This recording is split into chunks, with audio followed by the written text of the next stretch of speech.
Ooh, almost got it right in the back.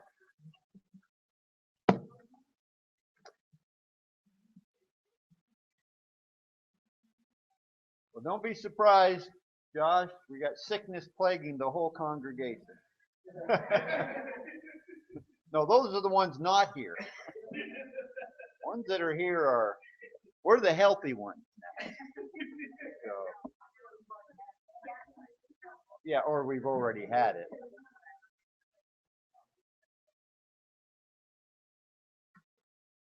But we're probably going to have a record viewing audience tonight from at home of members watching it from afar. But you guys can see where we are tonight. We are in 2 Peter chapter 2. 2 Peter chapter 2. It would be easier for me to list all the people that are healthy than all the people that are unhealthy. You get a lot of sickness that's gone through almost every family here. And but we're glad for those who are well enough to make it out tonight. And before we get into our class tonight, I'm going to ask Tim if he would lead us in an opening word of prayer.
Amen.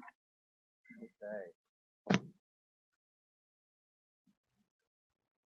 2 Peter chapter 2.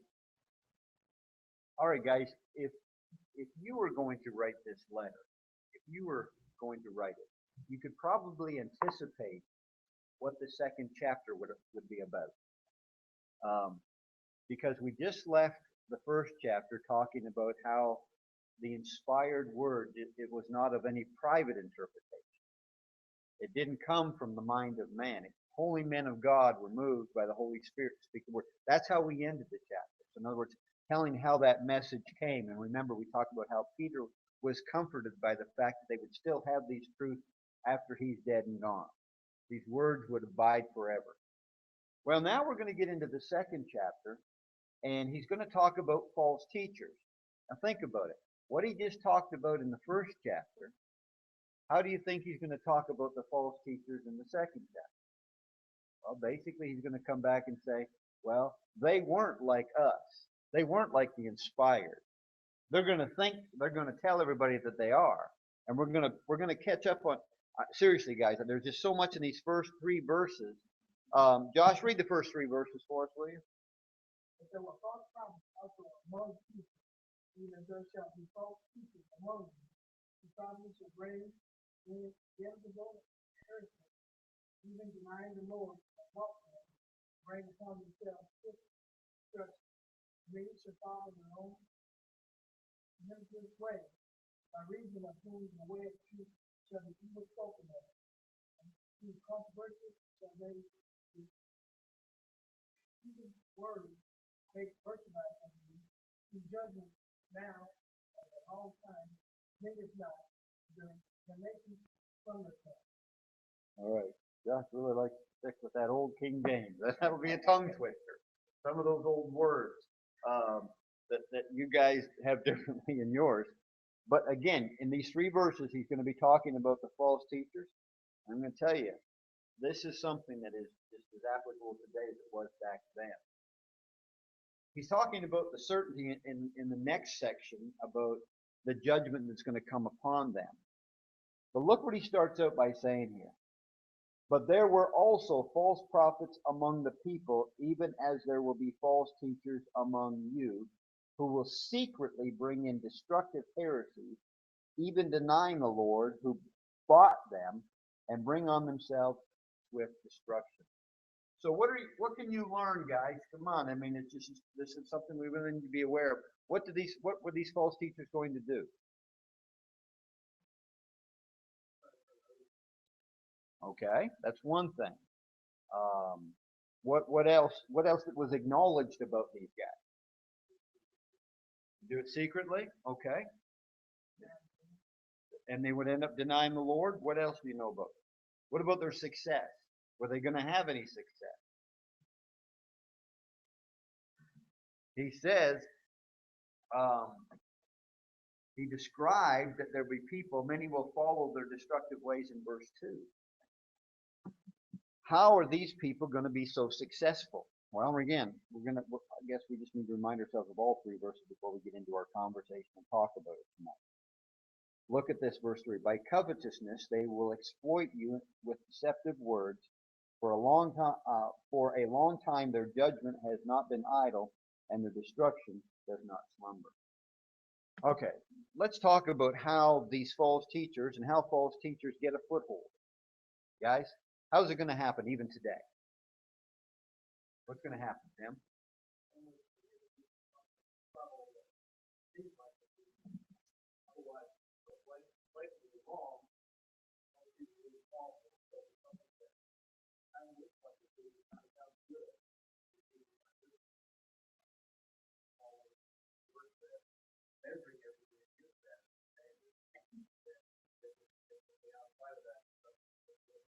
How in the world do you guard against that?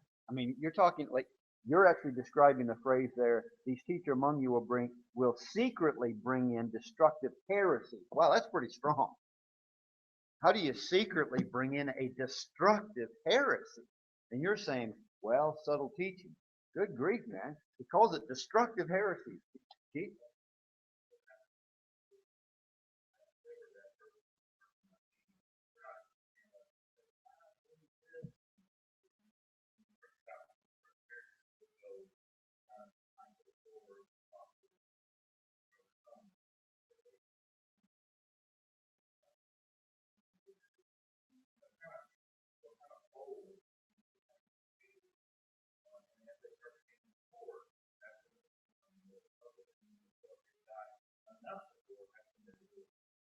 Exactly.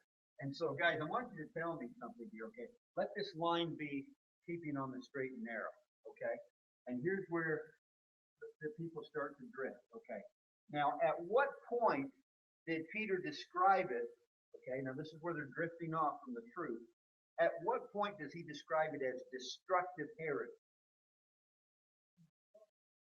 Right there? Right there. Not here. Not here. Right here. Destructive heresy. You know, usually when you tell people about, man, that's destructive heresy, people are like, oh, you're an alarmist. I mean, come on, it really isn't that big of a deal. And see, that's where we need to be aware of all this kind of stuff.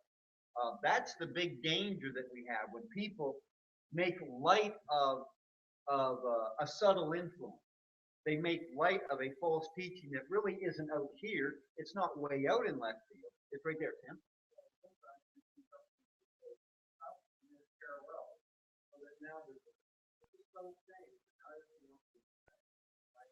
Just because you make one thing doesn't necessarily mean that like hundreds.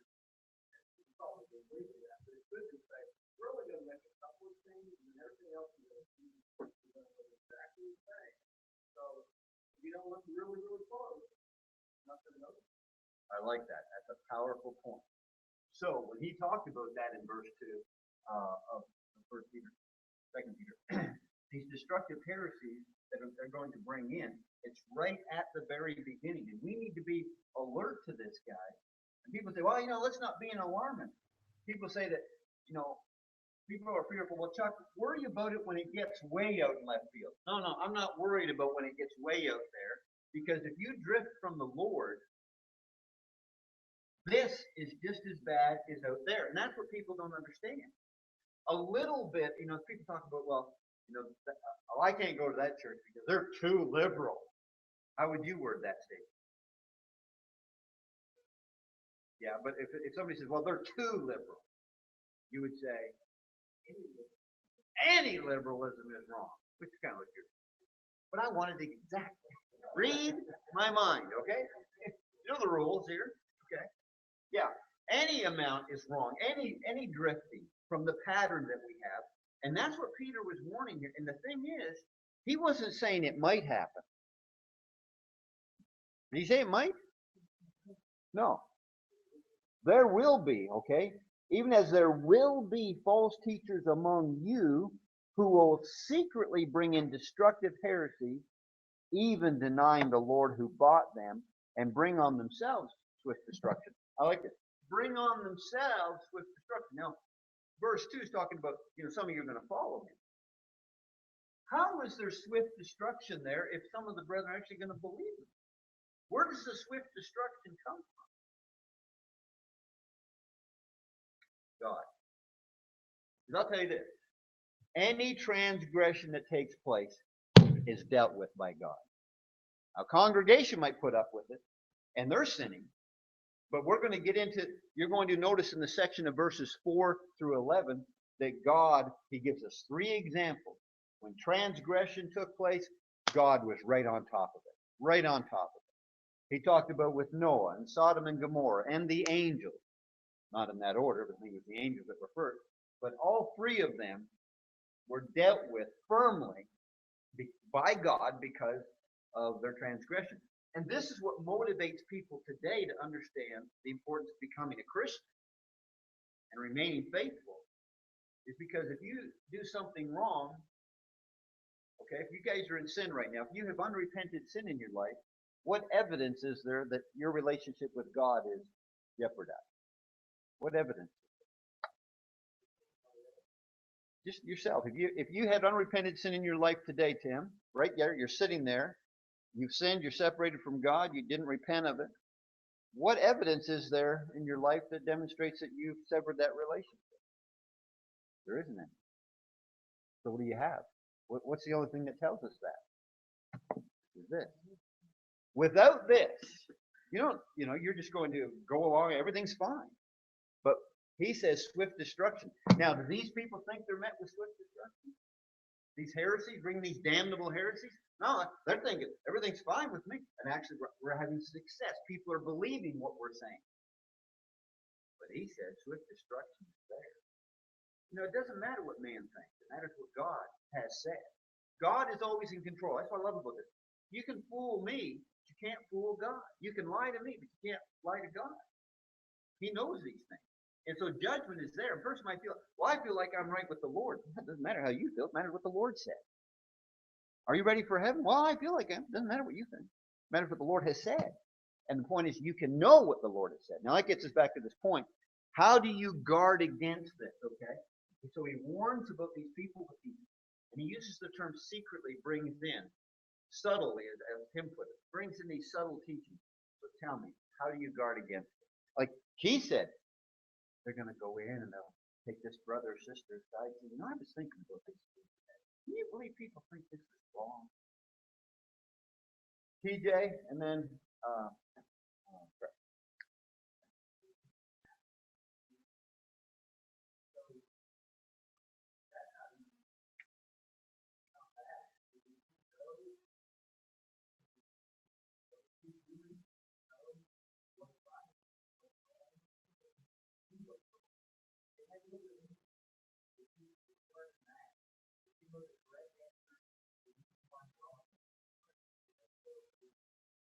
But elaborate on this, because I think you're right on the point I want to go with. Well, maybe Trey has something. Was it different?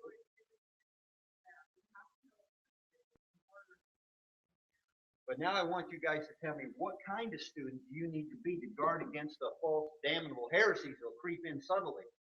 What kind of student are you?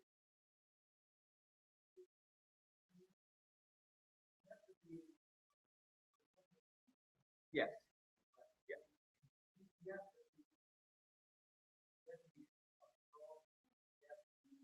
Okay, let me use that word. There's other words we can think of, guys. Help TJ out. Diligent, I like that one. Diligent. Guys, I'm an open book. Keith. Okay. Give me a word. You have to have that discerning spirit. I was going to write down understanding, but you have to rightly divide it. That's because that's a mature person. That's a mature student. That's like, okay, Cooper knows math, right? Cooper knows math, but he doesn't know trigonometry, right? I mean, he knows math. I mean, he knows the fundamentals. And so the point is, you and I, we have got to go on to the meat of the word, as TJ was talking about. So you need to be strong, you need to be diligent, you have to understand. There's something else that needs to be a good student if you're going to guard against this. Come on, guys, it's right there. What are you going to need to guard against heresy? Yes, you need the truth, okay? All of this is about the truth, but what are you going to need when you see that? What are you going to need? Courage. Why are you going to need courage?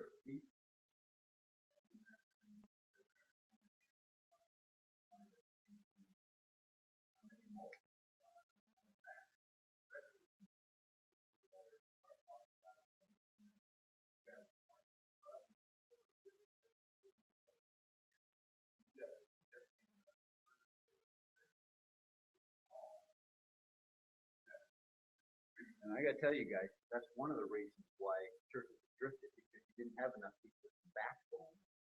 Well, I know it's wrong, but I'm not saying it. And that'll destroy you. Warren, you had your hand up a while back. What do you think?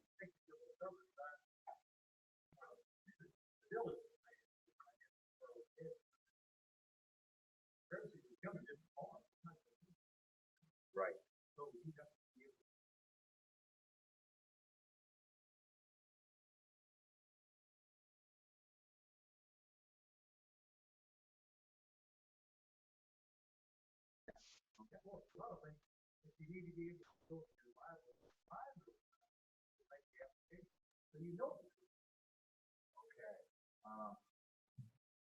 I'm just going to put this because and explain what I meant by that. But you better be willing to study it all.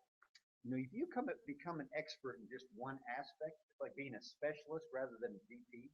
We as Christians, you know, sometimes preachers get to the point where anything you want to know about MDR, I'm the go-to guy. Anything about marriage, divorce, I've studied it. I write on it all the time. I got people have websites that are just devoted to it, and that's all you're obsessed with. Man, there's a lot more you need to be on guard about. And people, it's amazing that people be on guard about this subject, but they're not on this one. And so we better cover all our bases here when we study to guard against it. The very thing that you didn't study, that's what's going to creep in because we weren't there for it. A perfect example, watching the millionaire kid. Right. 14-year-old kid was on there. The audience said the correct answer out of 4 is this: 70% off. The 14-year-old kid said, "I don't think that's right." Because he said, "I read that and I know it." You don't know all the popularity. You know. That's right. And again, that sometimes this courage that you need, it's you against the lot. It's you against the lot. TJ?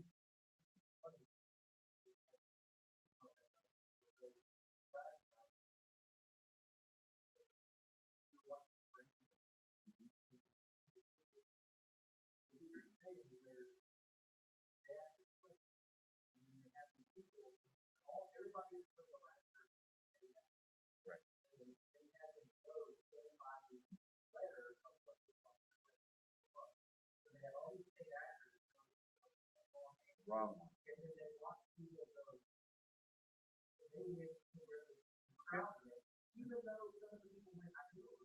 They knew it.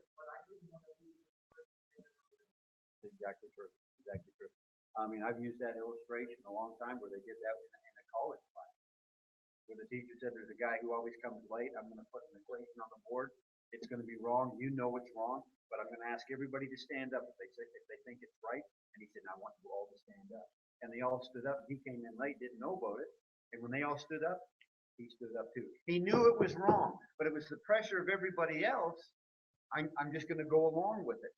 The problem that he talks about right here, and what he's mentioning here, they're going to bring in these, and he says in verse 2, and many, and that's what's amazing to me. He says, many will follow their destructive way. And I'm going to tell you why many are going to follow their destructive way. Because you don't have many students like this that have the courage, that study it all, that get into the meat of the word, that they want to rightly divide it. They actually question things. We need to write that down too. Because I tell you what, like Keith talked about. So if Keith takes somebody aside, or I'll make him the bad guy. So if Keith gets somebody aside and he says, I don't know why people think that this is wrong. Well, that person, if it's you say, where's that in the Bible? Sometimes what a lot will happen is these heresies that are being taught, these teachers are sometimes a relative. Sometimes they're a friend, fishing buddy, hunting buddy, somebody who laughs at your jokes. That's the problem. It's like, I don't want to offend anybody. I don't want to say he's wrong. And these are the kind of things that have promoted the false teaching that's in the world today. And this is what Peter's warning them against. And now let's go on. He says, because of whom the way of truth will be blasphemed.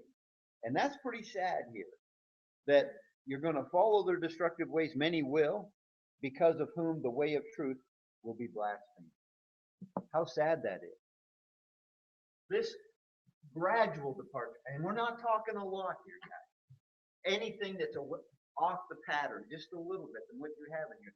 Anything that you do without authority for it is wrong. And he describes it here in the last part of verse 2. It's blasphemy. The way of truth is blasphemy. And see, Keith used that illustration. And I don't know if Keith, I don't even know if you realized all that you said with your illustration, because that's what people do. What they'll do is they'll say, can you believe they? That's how they plant the seed. Can you believe they do this?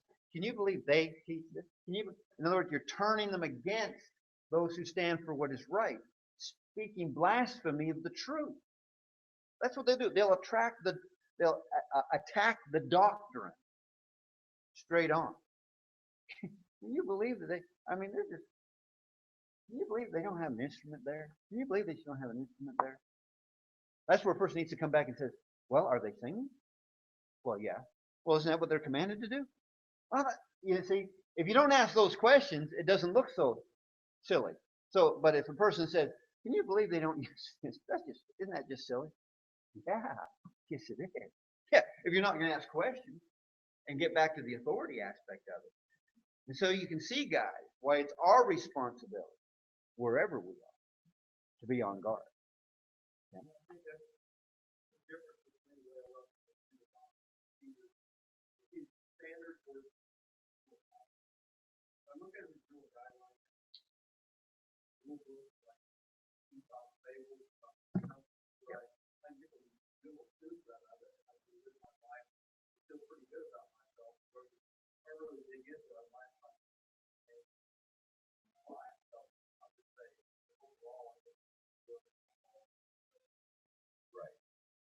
With that very point, Tim, you're bringing things up because I have been in discussions a lot of times with brethren who want to drift.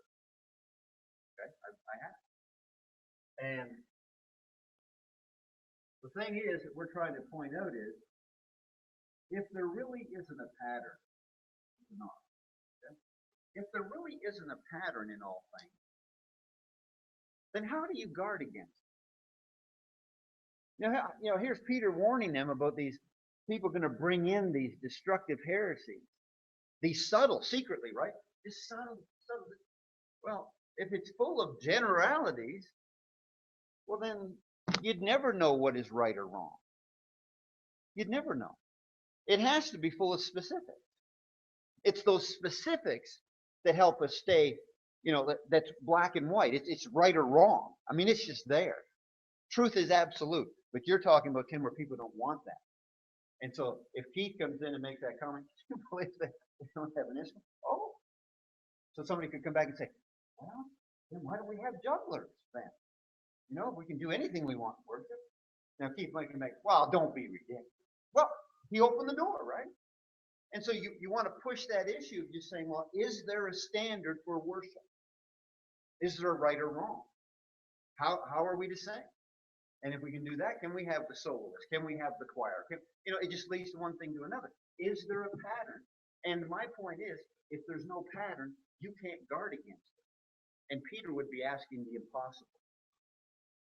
But he's not asking the impossible because there is a standard. And it's already been given. Anything, any subject that you bring up, you can look at it here, but it comes back to authority. So please remember some of those things that we're using with Keith's illustration. Somebody belittles some. Can you believe they did the Lord's Supper every Sunday? Wasn't that what the Christians did?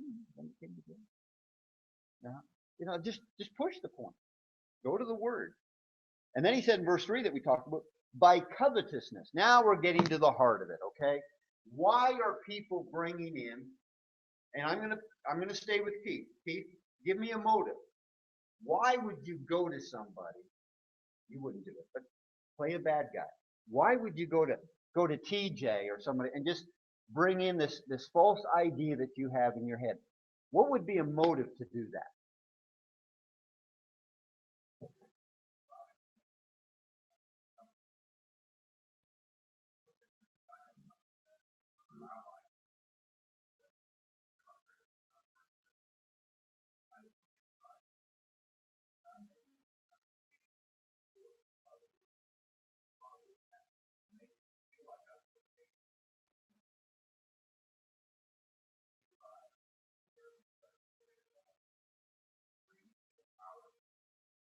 Huge.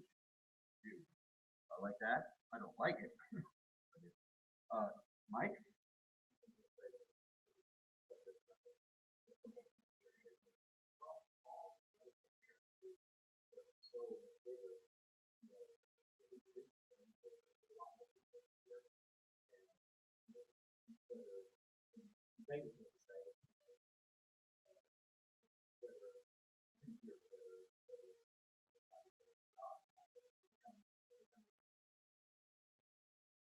It's got to be in here somewhere, what you just said, because I know that works. And I've actually seen that happen, where people are more interested in how the community views us. And so let's get some big numbers in here. Let's do some other things. Let's get some gimmicks. Let's try to reach the masses in unscriptural ways. Let's loosen up the rules a little bit here so people feel more comfortable. Again, that might come under the area of pride of, I'm just worried more about the community, how they view us, rather than God. Why didn't you put that? Well, I guess that is there. So this is Greek power versus True. True. I can make a lot of money if I can bring a lot of people in here.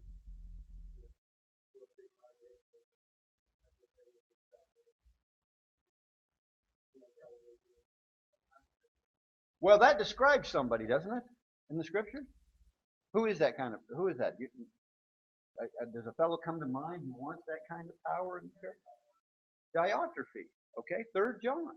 Diotrephes wanted the preeminence within the church. And I'll tell you what, you're not going to have the preeminence within the church if you come in with your guns ablaze. You'll come in subtly, with subtle influences, with secretly bringing in these false teachings. And we've got to be on guard about it. That's why we tell the deacons, Tim and I have told the deacons, man, if you pick up on something, let us know. We'll jump on it. We'll nip it right away before it grows into something bigger. But Peter's describing here what's going to happen. By covetousness, they will exploit you with deceptive words. What are they doing?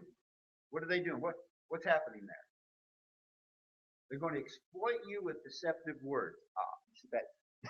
That's not happening to me. So describe this kind of person.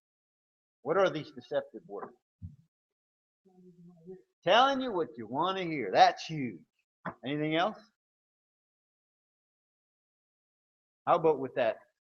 I like what the proverb writer talked about. It's better to accept constructive criticism than foolish flattery.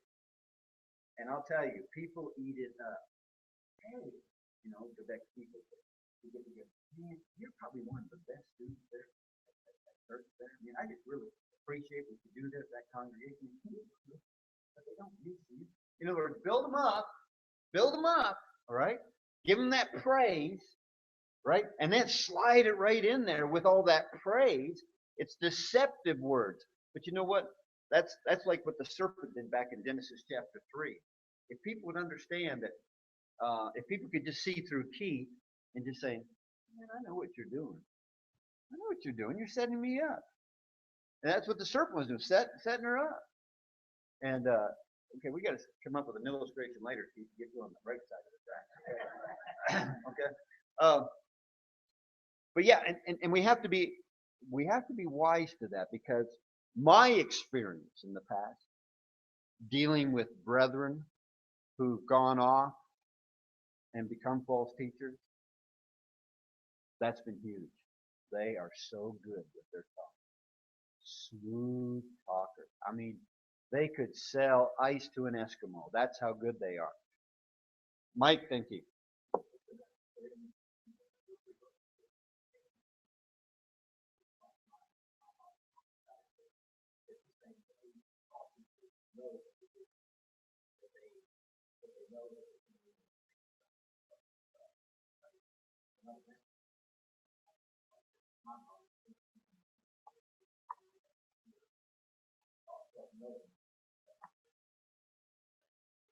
And it's not only that, Mike.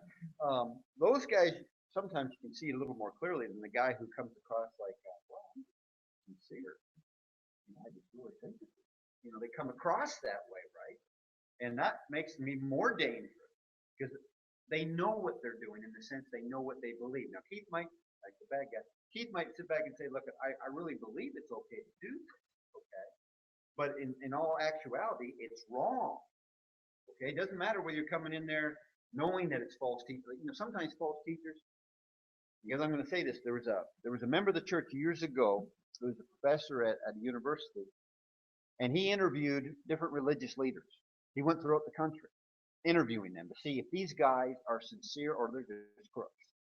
And he wrote a book about it. And he came to the conclusion. He said, there are guys out there that are just crooks. I mean, they'll get up front and they'll say, does anybody have a credit card? We can take your credit card. Anybody got loose change? I mean, before they left, you got a one, bring up your one. He would milk them dry. He said there were some crooks. But he said there are other false teachers out there who sincerely believe they have the truth. He said, so don't put them all in the same category. But even those guys, you need to understand, those that sincerely think they have the truth, they don't have the truth. And you need to be careful about that, because people can be sincere and be sincerely wrong. And we got to have the courage to stand up against them. Now, Keith, you were going to mention something.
Right.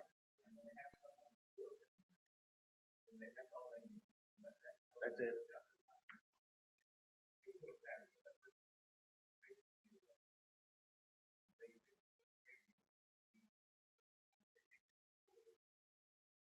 Well, there's no question. You talked about the kind of student that we need to be. But with all that list, these people bring in these secret heresies. Who are they going to attack? Are they going to attack? Are they going to attack the strong? There's no way they're going to attack the strong. They're going to attack the weak. And weak might not necessarily be belittling. Weak can be a new Christian. You just don't know that much. I understand that. So don't look at weak being bad. A babe is, if you're a new Christian, you're a new Christian. There's no fault with that.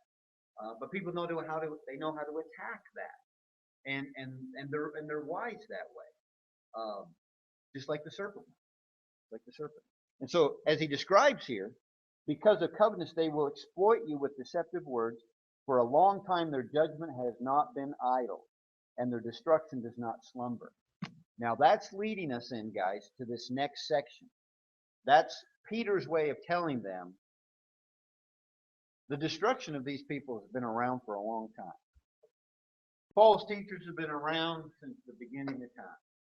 Since the serpent came in there and told, thou shalt not surely die, when God said, you will surely die. I mean, so you've had these false teachings been around since the beginning of time. But he says, you want to know what? Since the beginning of time, their destruction, did you get that? Their judgment has not been idle. Their destruction does not slumber. In other words, these guys, whoever they might be, they're not going to get away with it. That's the next section, verses 4 through 11. And we have plenty of time to read it. I know we won't get through them all tonight, but let's just go back.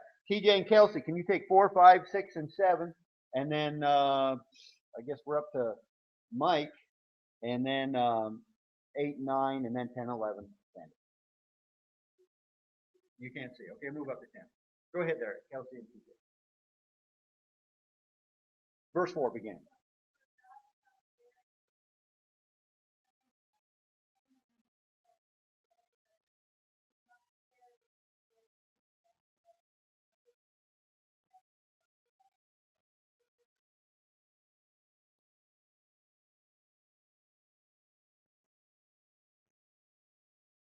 A little different. Yeah.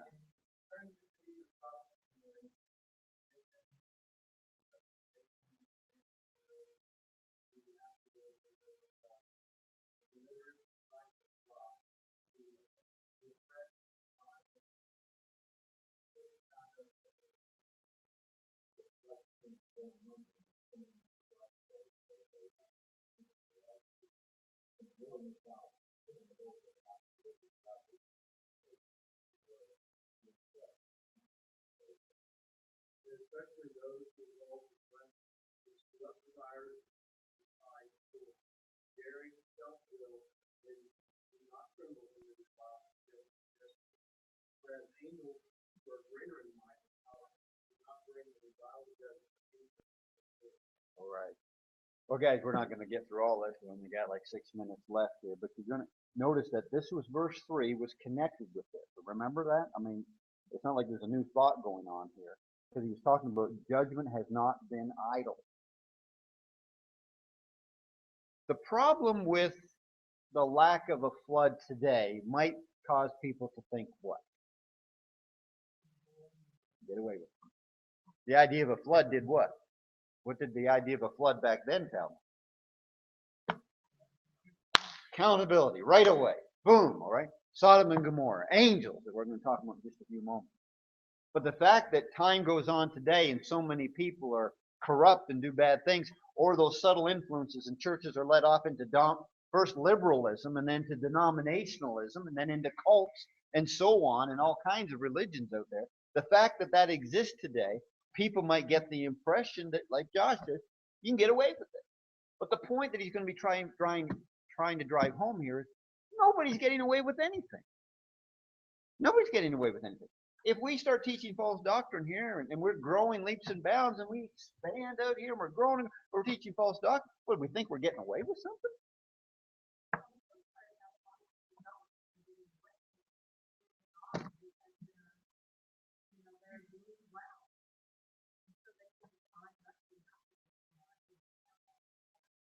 This is more or less for the Christian, right? TJ? Right. This is for the Christian to look at those people. Of course, those people don't think they're getting away with anything because they think they're doing it. But for us who are looking, we're saying, where's the justice? I mean, they're teaching all kinds of blatant errors out there and they're filling stadiums. Where's the justice out there?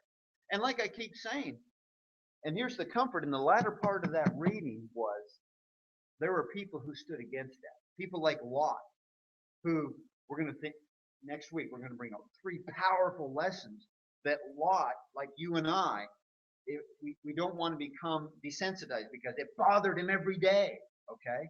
It vexed his spirit to see sin around him, right? And it didn't, and he didn't engage in it. And they're just, I'm getting ahead of myself, but their success is my point. And so even though you might be of the minority and people are having success, he's saying judgment. They're not escaping. They're not pleasing the Lord right now. They're not in his favor. They're not receiving the spiritual blessing. Because the spiritual blessings are for those who are in Christ and those who are being faithful to the Lord. This is a comforting letter for us. Even if we're 300 here, the warning would still be the same. Don't think for a moment just because we're growing and there's 300 here that we must be pleasing the Lord. That would make this sermon even more powerful because the more you have. But don't rest by thinking we're the few that we must be right. Josh? I'm wondering, am I old King James because a man got God, has to live the godly out of it. I got small G, really think that big G. It's small g. Whenever you use the term godly as opposed to God, okay? So I am a godly person, God. But I'm going to use the small g. Okay. All right. And that's how he's using it there. Okay. Cool. So, again, we're getting back to the first part of this.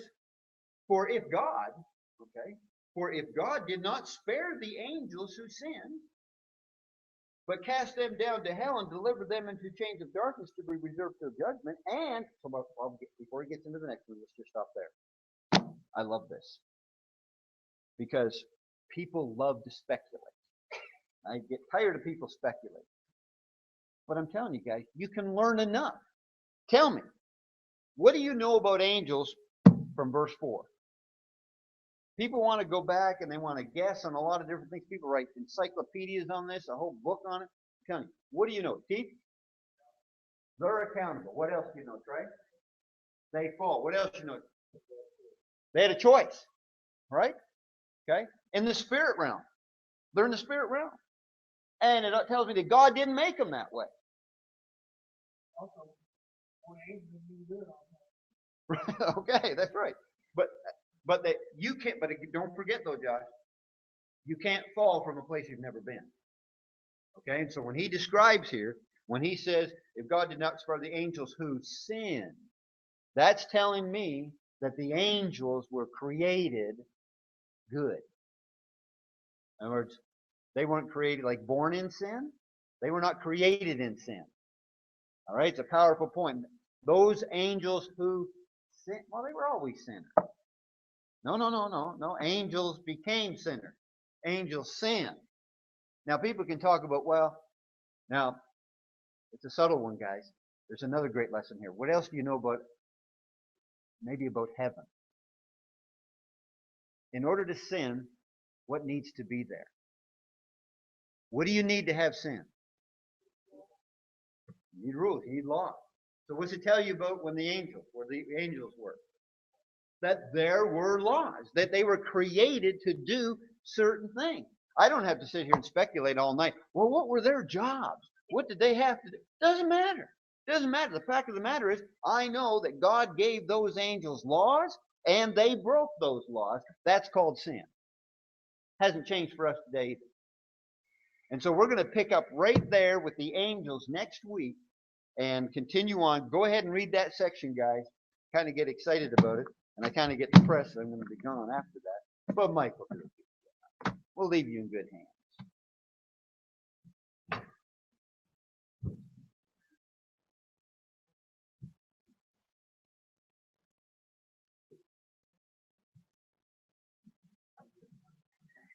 Warren, you know you have the invitation, right? Well, because you asked me earlier about leading songs, I didn't want you to have to do everything.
We're filling in here. So let's turn to song number 676.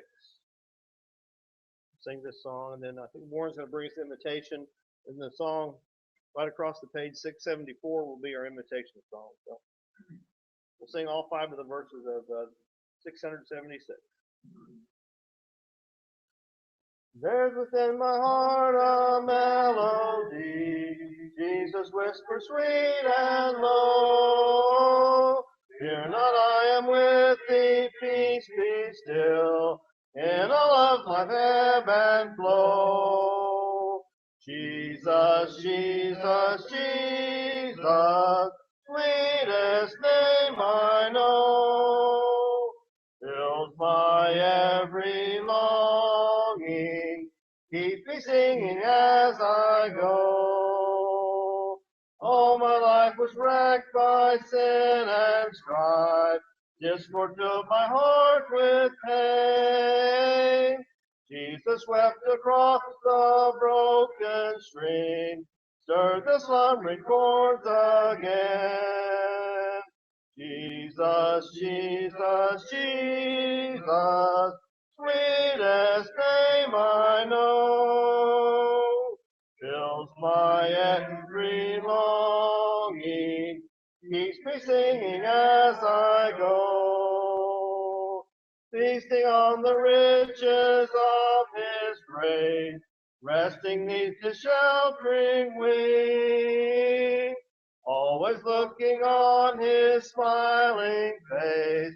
That is why I shout and sing.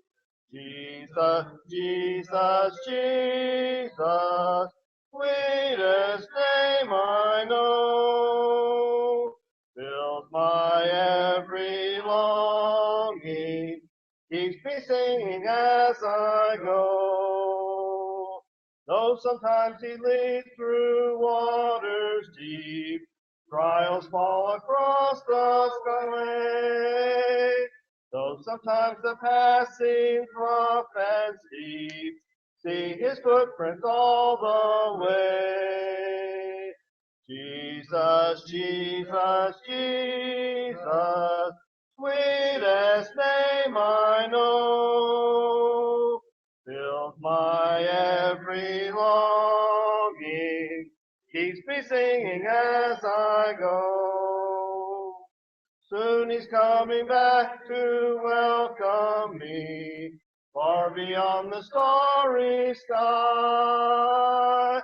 I shall wing my flight to worlds unknown, I shall live with Him on high. Jesus, Jesus, Jesus, sweetest name I know, fills my every longing, keeps me singing as I go.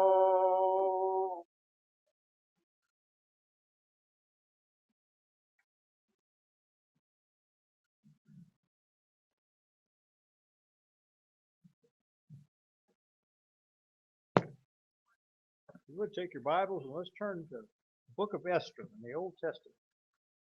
Book of Esther.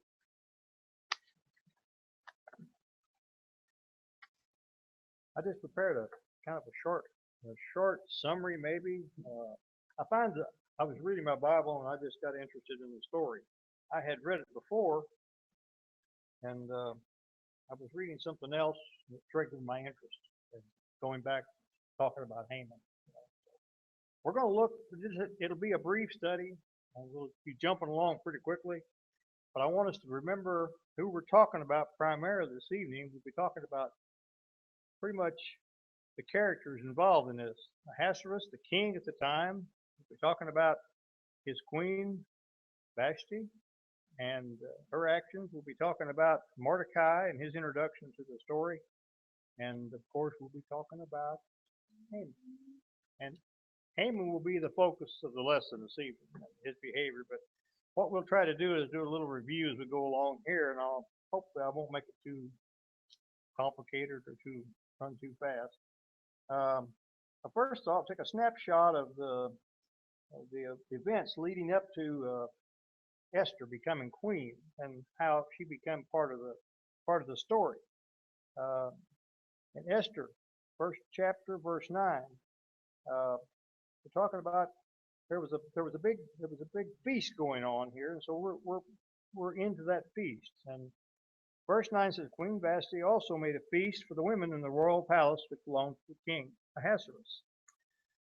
On the seventh day, when the heart of the king was merry with wine, he commanded all these guys, I'm not going to read all those names, to bring the queen, verse 11, to bring Queen Vashti before the king, wearing her royal crown in order to show her beauty to the people and the officials, for she was beautiful to behold.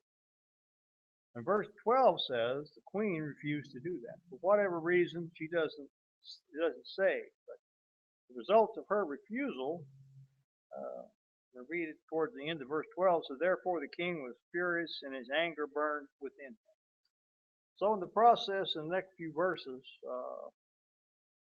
the king and his councils decide what kind of action is going to be taken. So they're going to replace Queen Vashti. So that's what's going to happen. This gives the opportunity to introduce Mordecai and his uncle's daughter, who he's raising, and her name is Esther. So if you look in the second chapter, I guess verse 5, we can check that. In Shushan, the citadel, there was a certain Jew whose name was Mordecai. He was from the tribe of Benjamin, basically. And it tells about verse 7, Mordecai, that is Esther, his uncle's daughter. So he actually took her as his own daughter and he raised her. So it was, we have the connection. So the period of time the search was on to replace the queen. And obviously, that's how Esther got to be a candidate. So during her, I guess you'd say her examination period, in verse 17 of Esther 2, says the king loved Esther more than all the other women, and she gained favor. It says in those days, in verse 21, chapter 2, in those days while Mordecai sat at the gate, this is an important point. Two of the king's eunuchs, Bigthan and Teresh, doorkeepers, became furious and sought to lay hands on King Ahasuerus. So now I'm just going to paraphrase the rest of this. What happened was that through Esther, Mordecai notified the king of the peril that happened. So that kind of endeared the king because of what Mordecai had done for him and may have saved his life. Now, as we go on to the lesson, we get the introduction of Haman. That's on the beginning of chapter 3, first verse. It said, after these things, King Ahasuerus promoted Haman, the son of Hammadai, the Agagite, and he got quite a promotion, if you call it that, and advanced him to set his seat above all the princes who were with him. And all the king's servants who were within the king's gate bowed and paid homage to him, for the king had commanded him. But Mordecai would not bow or pay homage. Now we start to get to our lesson this evening. And when verse 5 of chapter 3 is that when Haman saw that Mordecai, Haman had been told this, so he was watching. And Mordecai did not bow or pay homage, he was filled with wrath. So we have to think, why would it make that much difference to him? You know, I mean, is the guy just so full of himself that he's offended by it? So anyway, the story progresses, and the situation increased. Haman makes it I guess you would say, a project to get rid of Mordecai. Let me look at my notes here. I can keep up. I tried to cover way too much territory in a short period of time, I'm afraid, but we'll work through it.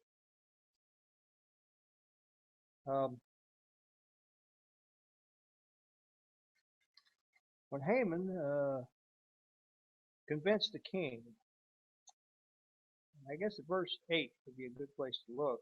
So Haman said to King Ahasuerus, and he informed the king of this section of people, the speculative people, the Jews, and he wanted to eliminate them. And he promised him to bring treasures into his bring money to the treasury of the king.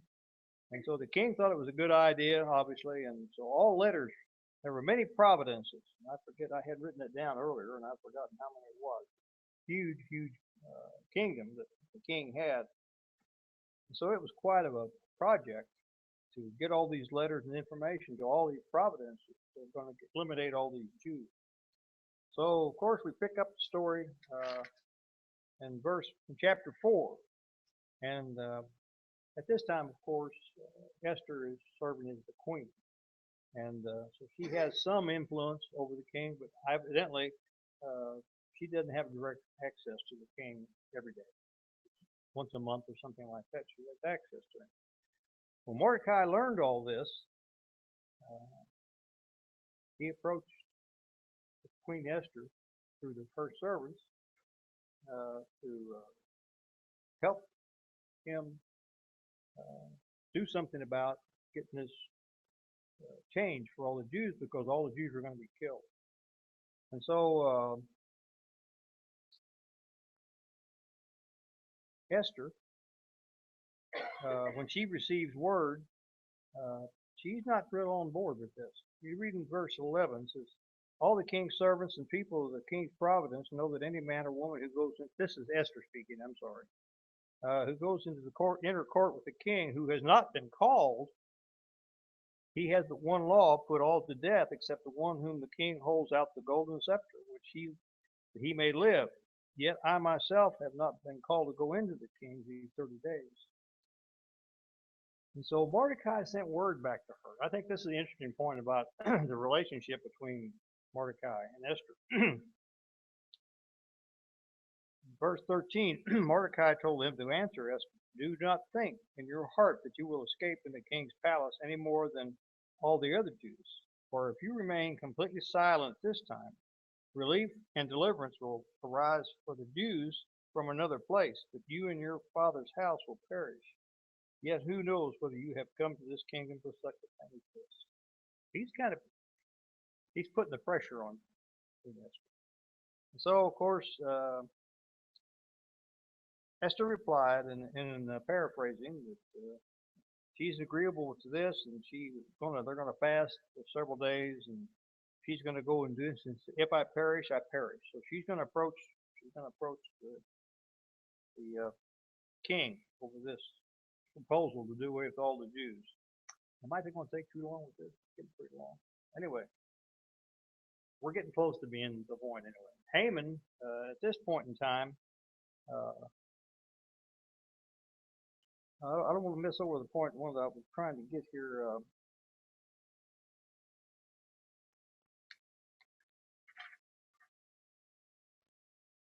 Let's turn over to chapter 5.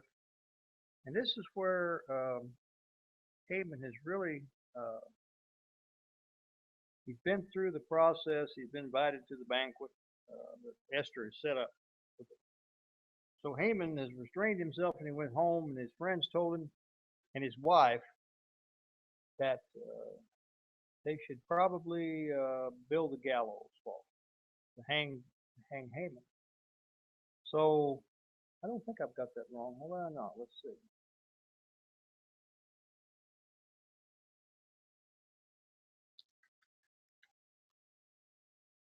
Yes, verse 14, chapter 5. Apologize for my being lost there. This is Haman's wife, Zeresh.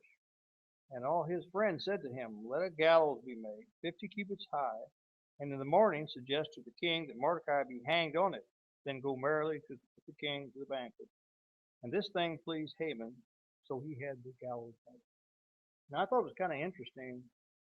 You've heard the story so many times about what happened to Haman, but the significance of this gallows being 50 cubits high kind of struck me. I got to thinking about it. So I looked it up in one of the encyclopedias, and a cubit is 18 inches. So 50 cubits figures out to be about 75 feet. Now think about that. This building is probably maybe what, 30 feet? So 75 feet would be double that height. So this was a real project. It took a lot of effort. It had to be done quickly. But the significance of it was how huge it was and how everybody was going to get to see this happen. See what I mean? This was the significance of it. So the gallows got built, and the preparation was made, and of course the downfall of Haman. She laid the groundwork, and let's move over to chapter 7. And the king, the queen had never really given the king her request, and so in chapter 7, she proceeds to finally, at this banquet, say what is troubling her and her request. And verse 3 says, "Then Queen Esther answered and said, If I have found favor in thy sight, O king, and if it pleases the king, let my life be given to me at my petition and my people and my request. For we have been sold, my people and I, to be destroyed, to be killed, and to be annihilated." And I'll move on down further and quickly to verse 5. And the king responds, "And who is he, and where is he who would dare presume in his heart to do such a thing?" And Esther says, "The adversary and the enemy is this wicked Haman." Haman was terrified. So the end of the story is, and the moral I think we need to look at is, there's a lot more in this story. It's interesting reading if you get a chance. I don't think I've done it very good justice to it. But anyway, it's a good story, and it emphasizes how sin can work in our lives. The fact that actually Haman was no more than having his pride hurt, or I don't know, his vanity had a problem. But he went to a lot of trouble to build these gallows, and he got hung on it. And if we read on through the story, not only he got hung on it, his 10 sons also got hung. So it's a very tragic response to his actions. And so I guess he was reaping his sin when it all comes out. Now we can make a small application to that. Look at our New Testament reading. That's a familiar passage to everyone. Turn over to 2 Corinthians, 5th chapter, 10th verse. Pretty well everyone knows this. This is Paul writing in the Corinthian letter. It says, "For we must all appear before the judgment seat of Christ, that each one may receive the things done in the body according to which he has done, whether it's good or bad." So the judgment's done for each and every one of us. And we always should need to bear that in mind. And I hope I haven't looked that up too long. I liked the story, so I was kind of satisfying myself by bringing that lesson. I enjoyed it. Enjoyed the time I did studying. If you're in this assembly this evening and you not have to obey the gospel, I'd encourage you to do so before the term. If you're in here this evening, times past you have obeyed the gospel and need prayers as a congregation, I'd encourage you to come forward. If we stand and we sing. There's a great day coming, a great day coming, there's a great day coming by and by, when the saints and the sinners shall be parted right and left. Are you ready for that day to come? Are you ready? Are you ready? Are you ready for the judgment day? Are you ready?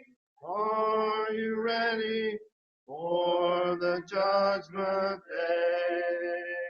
There's a bright day coming, a bright day coming, there's a bright day coming by and by. But its brightness shall only come to them that love the Lord. Are you ready for that day to come? Are you ready? Are you ready? Are you ready for the judgment day? Are you ready? Are you ready for the judgment day? There's a sad day coming, a sad day coming, there's a sad day coming by and by. When the sinner shall hear his doom depart, I know ye not. Are you ready for that day to come? Are you ready? Are you ready? Are you ready for the judgment day? Are you ready? Are you ready for the judgment day? And in just a few minutes, we'll ask Keith if he would to lead us in a closing word of prayer. We are the chosen few tonight. I think if you haven't had any sickness this week, you were lucky. And I think there's probably some missing tonight because they either had it or they're hoping they don't get it from some of us who are here. But we do appreciate everybody praying for each other through this time, supporting each other in their prayers and just letting each other know what's going on so we can pray for each other. That's a great comfort we have, in the congregation of God's people. We do have a lot of people who are gone on spring break away. Just remember to pray for them on their way back. The email we got about Mark Case and his uncle passing away. Mark was really, really close to his uncle Cheryl down in Tennessee, and so sure, he's very saddened to hear that, even though maybe it wasn't. It was expected at some point in time it was going to happen. We just never really prepared for that. So let's remember Mark's family and that. The parking lot, I don't know, we have any updates with parking lot, kind of a transition from people to gravel, but we haven't really heard any. Expected to see some work out here this week, but we haven't seen it yet. Nick's been having a hard go with everybody else is on. Christine, Right. And Mallory's out of town, right?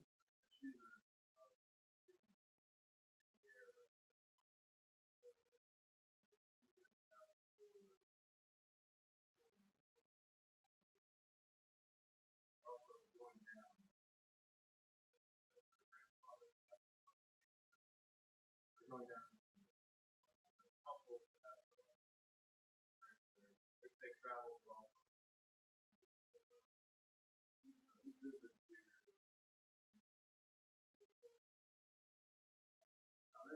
doing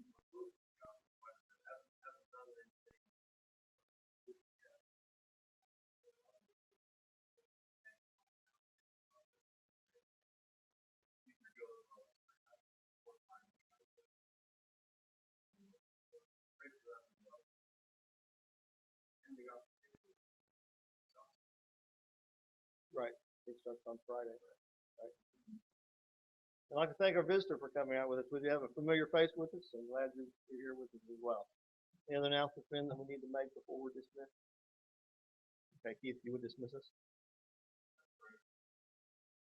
I do have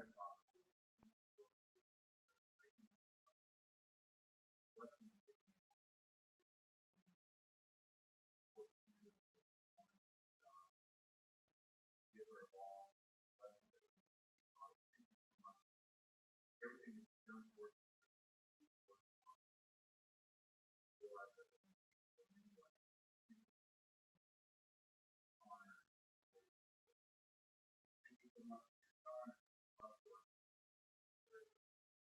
perfect example for how Thursday live our lives.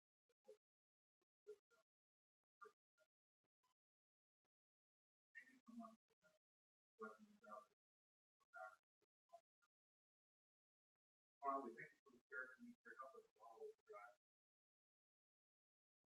and learn your word. Identify all teachers of your church, bringing you better and better ways of knowledgeable in your word. Father, pray that you will help us as a church. Always lift one another, love one another, encourage one another, grow and love you. Help us be people that forgive. Always trust and forgive. Father, we pray for you in the name of the Lord.